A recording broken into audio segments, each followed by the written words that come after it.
गणेश शंकर विद्यार्थी का जन्म आज ही के दिन अर्थात 26 अक्टूबर 1890 में प्रयागराज में हुआ था। उनका जीवन बड़ा संघर्षपूर्ण रहा। प्रताप पत्र का वो संपादन भी करते रहे हैं। वह पत्र किसानों मजदूरों का हिमायती पत्र रहा है। कानपुर के सांप्रदायिक दंगे में 25 मार्च 1931 को इनकी हत्या कर दी गई। उन्होंने अपनी जिंदगी का एक अनुभव भी लोगों के बीच साझा किया। वो कहते थे, हमारे ऊपर जेल में लाठीचार्ज होता है तो हमें कष्ट नहीं होता। हमें खड़े होने की सज़ा 4-4 घंटे की दी जाती थी तो हमें कष्ट नहीं होता था। तमाम और बर्बर यातनाएं जब जेल में दी जाती थी तो कष्ट नहीं होता था।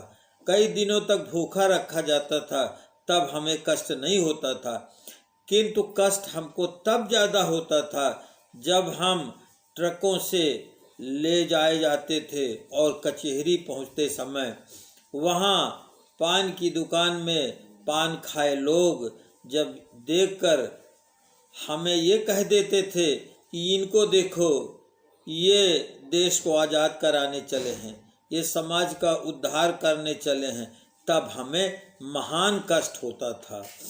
उसी तरह से हम अपना भी अनुभव आपके बीच साझा करते हैं कि जब हम शिक्षक संगठन में संघर्ष करते हैं तो हमें कोई कष्ट नहीं होता। जब लखनऊ पुलिस लाइन में लाठीचार्ज किया गया तब हमें कष्ट नहीं हुआ।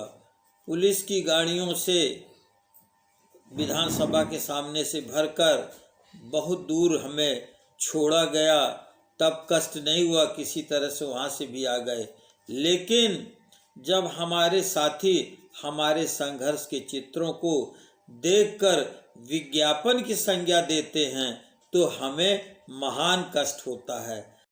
आज अपनी स्थिति को भी देखिए। पंडित जवाहरलाल नेहरू इंटर कॉलेज प्रयागराज के दिनेश कुमार, जो पहले शिक्षक थे बाद में प्रधानाचार्य बने, 27 वर्ष बाद वो सेवा से बाहर हो गए। पहले के प्रबंधक ने उन्हें नियुक्ति पत्र दिया, प्रबंधक बदल गए। अब इसके बाद में उन्होंने ऑडिट विद्यालय का कराया और ऑडिट में दिनेश कुमार के ऊपर आपत्ति लगवाई कि वो एमकॉम है तो इस विद्यालय में ये कैसे नियुक्त हो गए, क्योंकि वहाँ कॉमर्स का विषय ही नहीं है। अब 27 वर्ष बाद वो अपने कार्य से मुक्त कर दिए गए हैं। अब वो रोड पर हैं। आखिर इनकी लड़ाई कौन लड़ेगा? ऐसी कठिन परिस्थितियों में संघर्ष ही तो साथ देगा।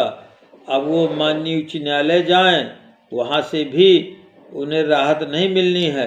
ऐसी विषम परिस्थितियाँ आपके विभाग में संकट उत्पन्न करती हैं।